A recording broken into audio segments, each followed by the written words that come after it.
नमस्कार मित्रों, आपका स्वागत है फिर हमारी एक और नई वीडियो में। आप भी अगर नया ट्रैक्टर लेना चाहते हैं और आपके मन में भी ये प्रश्न आ रहा है कि कौन सा ट्रैक्टर ले, कितने एचपी का ले, कौन सा अटैचमेंट उसके साथ में ले, डाउन पेमेंट कितना भरना चाहिए और किस्तें और ब्याज में कितना कैसे होना चाहिए लोन में, और पुराने ट्रैक्टर की बदली कैसे करें, तो ये सभी प्रश्नों का हम जवाब आपको देने वाले हैं इस वीडियो में। और वो पूरा वीडियो देखना, और हमारे चैनल पे नए हो तो चैनल को भी सब्सक्राइब कर देना ताकि आपको आने वाली वीडियो का इन्फॉर्मेशन मिले। तो पहले हम बात करें कि आपको कितने एचपी का ट्रैक्टर लेना चाहिए।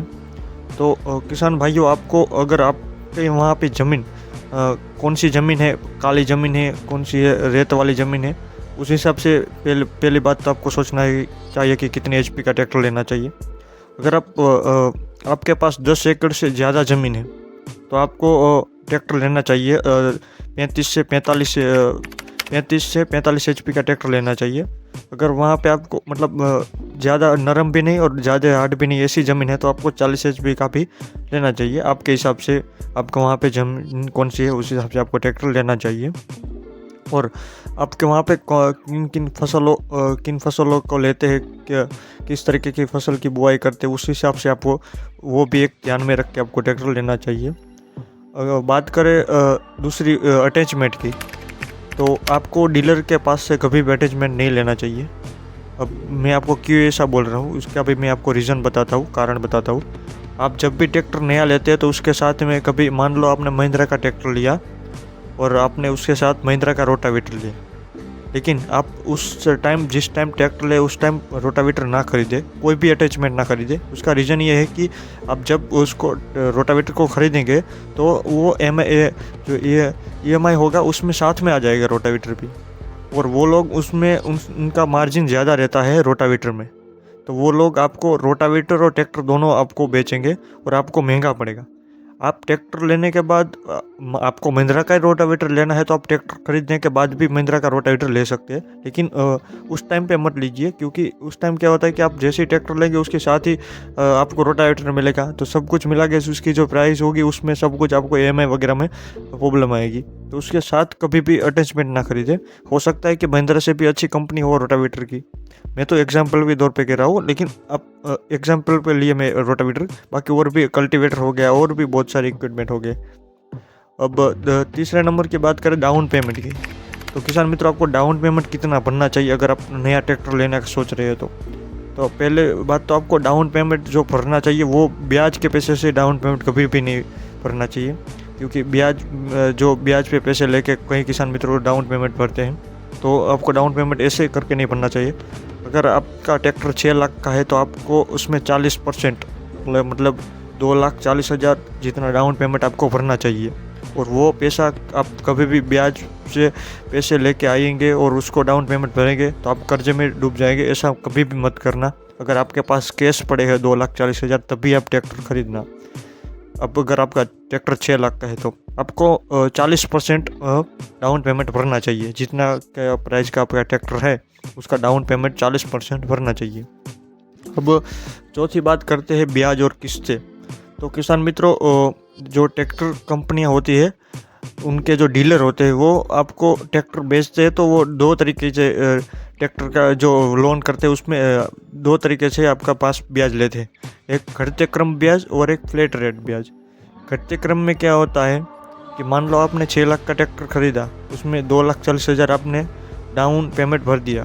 अब 3,60,000 की आपने लोन की, तो उसमें से वो लोग क्या करते हैं कि आपने मान लो एक किस्ता था वो भर दिया 1 लाख का, तो आपके पास 2,60,000 बचे अभी, तो 2,60,000 का ही ब्याज आपको देना पड़ेगा।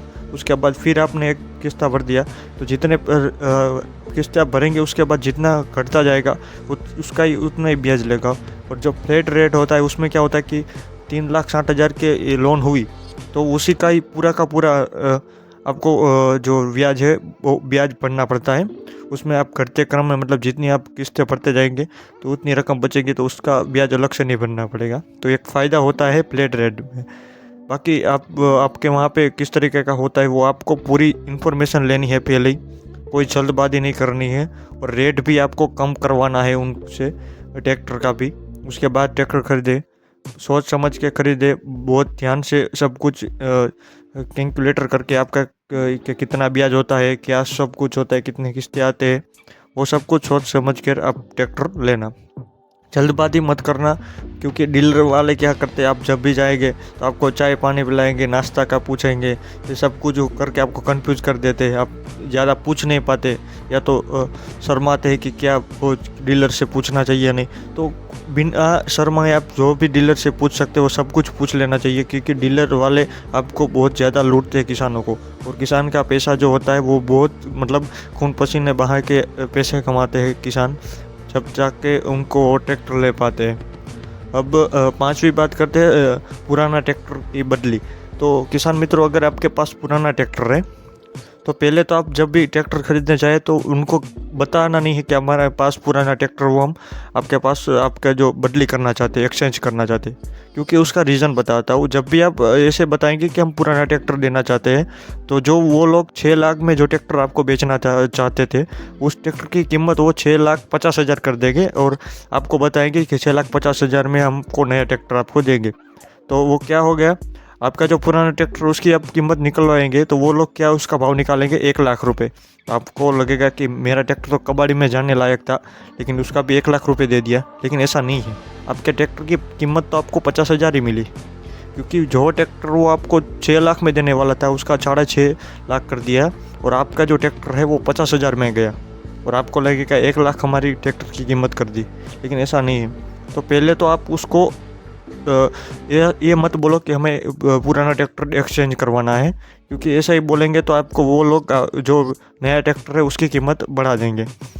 इससे मतलब आपका फ़ायदा हुआ नहीं है, लेकिन आपको लगेगा मेरा फ़ायदा हुआ कि वो नया पुराने ट्रैक्टर की कीमत मुझे ज़्यादा दी थी। ऐसा नहीं होगा था, वो लोग ज़्यादा कभी भी नहीं देते, वो सोच समझ के वो लोग सब कुछ करते हैं।